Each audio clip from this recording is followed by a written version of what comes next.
Mike Trizano versus Lucas Almeida. This is going to be an interesting featherweight contest right here, man. And when I did my research on Lucas Almeida, I was very impressed because this dude is a finisher. You talk about exciting fighters, dudes who came into the UFC because they're exciting. That's this guy.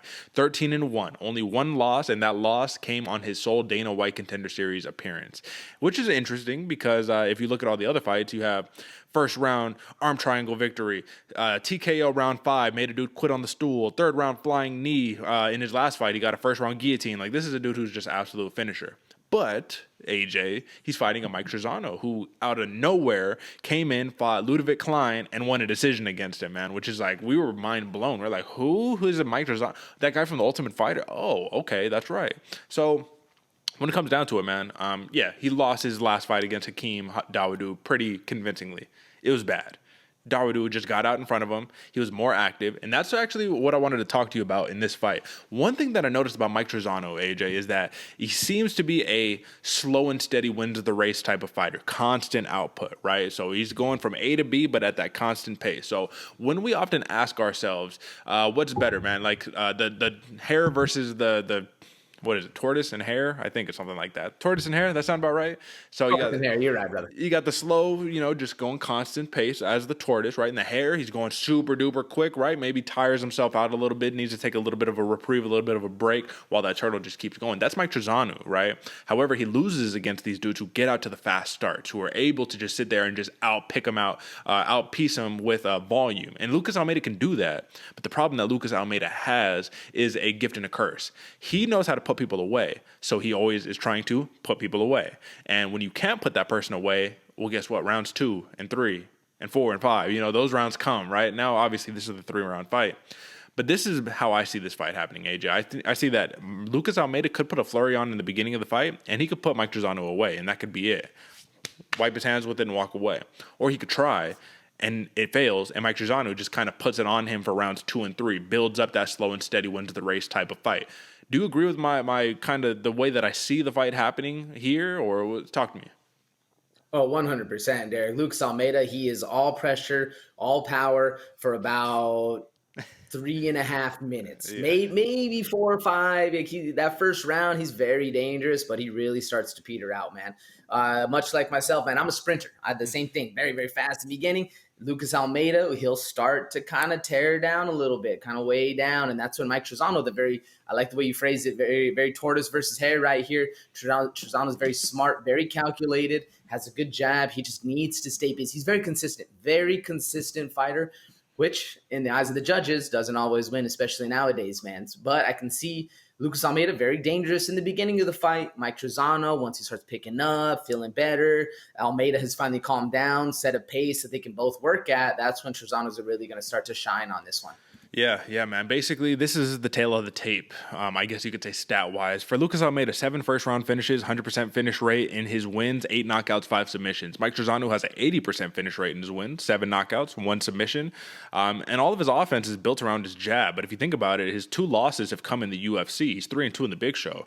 And those 2 losses is what? Grant Dawson, Hakeem Dawodu? That's not bad losses right there, brother, at all. So when you have a dude whose offense is built around the jab in a Mike Trizano, and then you have a dude in Almeida who is all hooks, I mean, point A to B, straight line beats the hook, right? So Trizano might be able to have some definitely some success with that jab, and he did point out in his pre-fight presser that he needs to be more active. That has been his basically his kryptonite. He's just not an active fighter, man. He needs to piece more together, 1, 2, and 3, as in just 1, 1, 1, keep going. But my question to kind of conclude this, man, is that when you have a dude who's so used to finishing in a Lucas Almeida, when you get to those times where you can't put them away, it could be a big ego shock, a confidence shock. You know what I mean? Mike Trizano, though, like I said, man, he's sitting here for a lot of decisions, man. He knows how to grit out these wins, whether they're split decision losses or they're decision wins, whatever the case may be. Is it fair to have Mike Trizano as a minus 250 favorite, given the more explosive fighter is clearly Lucas Almeida? Yeah, I think so, especially because of the record and the experience that Trizano has. He is a tested vet in the UFC. I mean, he won the UFC, was it 50 or 25? What was he won the Ultimate Fighter? The top, probably at some like 25 point, or something like that, yeah. Something like that. But either way, he's tested. He's been in the UFC for longer than obviously the debutante, but whatever the male debut is. But Lucas Almeida, yeah, I think the odds are fair. What about you? Yeah, no, I would agree with you there. When it comes down to the ground game here, AJ, obviously Almeida has 4 submissions. Trizano has 2 submissions. One is a better wrestler than the other. Almeida actually did get controlled in a lot of the wrestling exchanges in his Dana White Contender Series fight. But he can also give it to you, too. He has good top control, too, so it really just depends on the matchup. But let's talk about props here. So when we are talking about Mike Trizano, a decision win, minus 125, brother. That's a lot better than this minus 250 odds right here for just the money line. But I'm interested in, why do you think that the odds makers see it that way? Why do you think they're so confident in him getting a decision victory against Almeida? Has to be the gas tank. Has to be the gas tank of Almeida. That's what I saw too, man. The Trizano decision makes a lot of sense for me, especially when the guy is able to be that smart and calculated and avoid the big flurry in the beginning. But it makes me wonder, if Almeida does gas himself out, comes later ends of round 2 and round 3, does a knockout not present itself? Does a submission not present itself? Like, I think that those openings will be there personally, just because Almeida is an all or nothing type of fighter, man. So I think that we shouldn't be so ready to discount a TKO opportunity or a submission opportunity. But then again, Mike Trizano, he has, in his 10 wins, 4 of them are by finish, 2 knockouts, 2 submissions. So it's not like he's the biggest finisher in the world, right? Yeah, I can see what you're saying. Not the biggest finisher in the world, but also Almeida is willing to leave the shots to finish the fight. So I can see what you're saying. I get it. I still see the decision as being a little more lucrative, just because I don't see Trizano opening up to present the holes to get the knockout, if you know what I mean. I gotcha. So TKO for Lucas Almeida plus 750.